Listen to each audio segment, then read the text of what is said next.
alcohol and anxiety.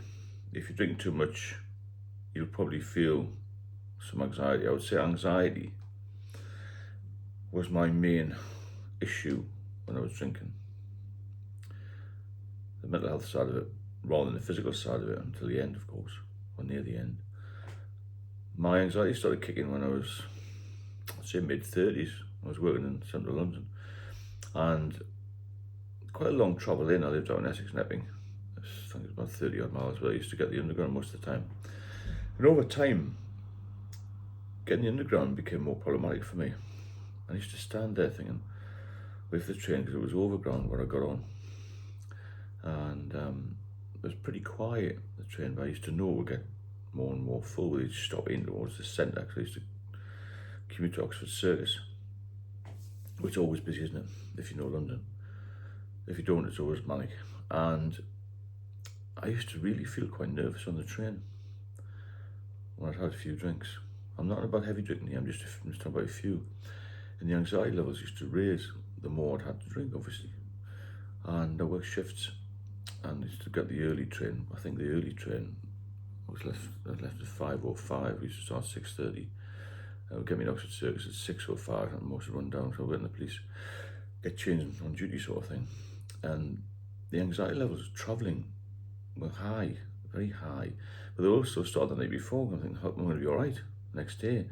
All this hard work, planning and stuff just to get to work, because the anxiety stopped me functioning more than anything, not the physical side. It was the mental side, the anxiety. I'm so anxious about things. Once I got to work, I just got in my uniform and I was all right. So pulled myself together. I always fancied to drink after. Sometimes I did in the earlies, but as time went on, I used to drink after more shifts. And my anxiety would be worse every day. Not every day, but it crept up on me. As I already talked about physical symptoms, but the anxiety for me was way on top of the other problems that I had. And as time went on, I felt myself sort of detached, and sort of shake a little bit. Not shake for withdrawal. I was worried about the underground train. At the time, there was been the odd bombing in London, unfortunately. There were security alerts and things. I felt so nervous on the train, and I decided, it was taking me an hour to get in. I decided to start and get the train from Epping to one of the other overground stations. I wasn't in the tunnel, and I used to get out there and walk and get a bus. So an hour's journey was then taking me 3 hours to get to work. All this caused by the anxiety of travel, you see. So I was set off as early as I could. I wouldn't sleep the night before, you see, very well. The only time I actually slept reasonably well, I mean, you don't sleep well with drink anyway, but the only time I could relax when I had days off. So I used to get the train from Epping into one of the overground stations late or somewhere, get off there and get a bus. I used to get 2 buses into work. So I was leaving, I was travelling 6 hours a day when I should have been travelling 2. All this because I was so nervous about sitting in the train. But other aspects of it came into, just daily life and driving and things. Didn't feel very well driving, to be honest. Some of the time when I had a day off, I had a lot to drink.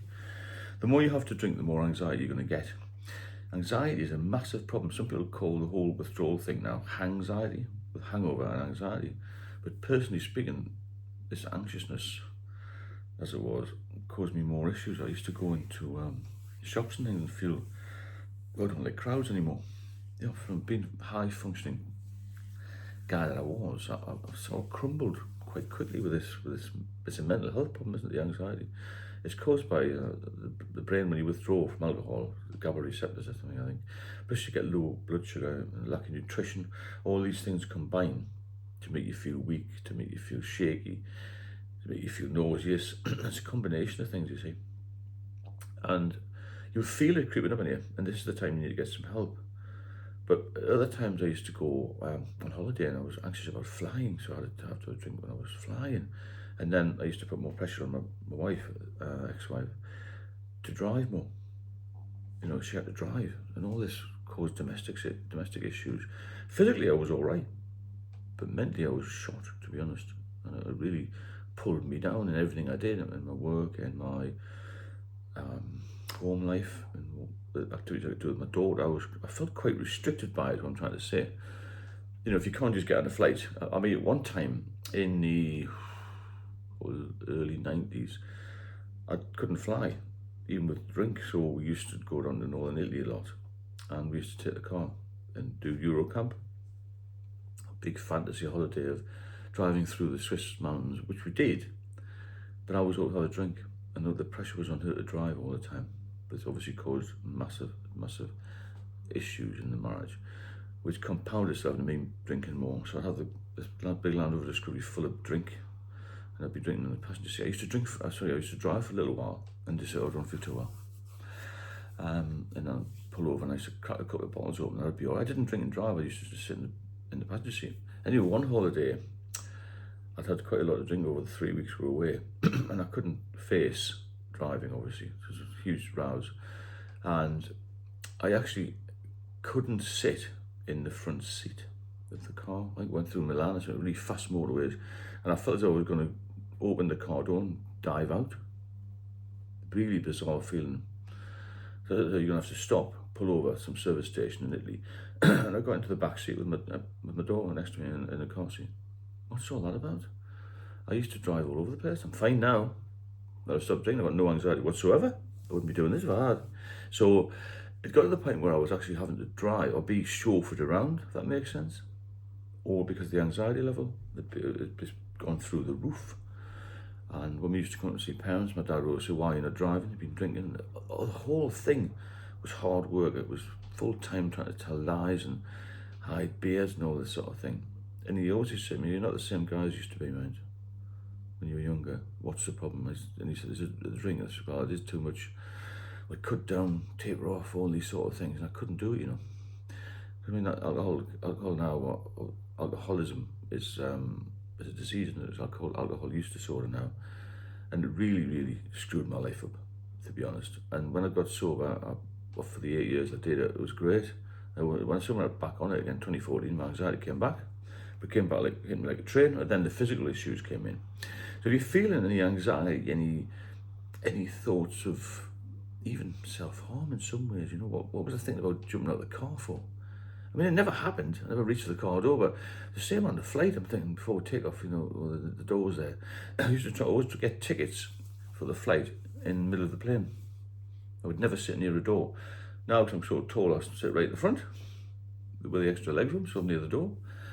So it's all changed. And I look back now, I think, the anxiety was number one for me. Everyone's different, of course.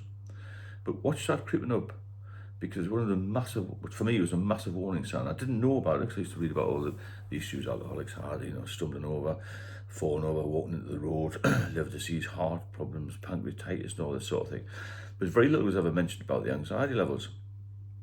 And when I've spoken to people, that's one of the major things, but it's not spoken about a lot, to be fair. If you look at all the symptoms of alcoholism, you'll find them mainly physical. Anxiety should be really near the top. And if you do feel any of these, or you do feel any sort of anxiety at all after you've been drinking, you won't when you're drinking, because it takes the anxiety away, doesn't it?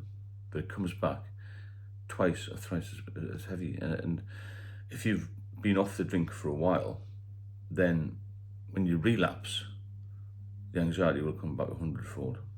Trust me, because I've been through it all. I'm not a doctor, but I'm here to give you advice and help you.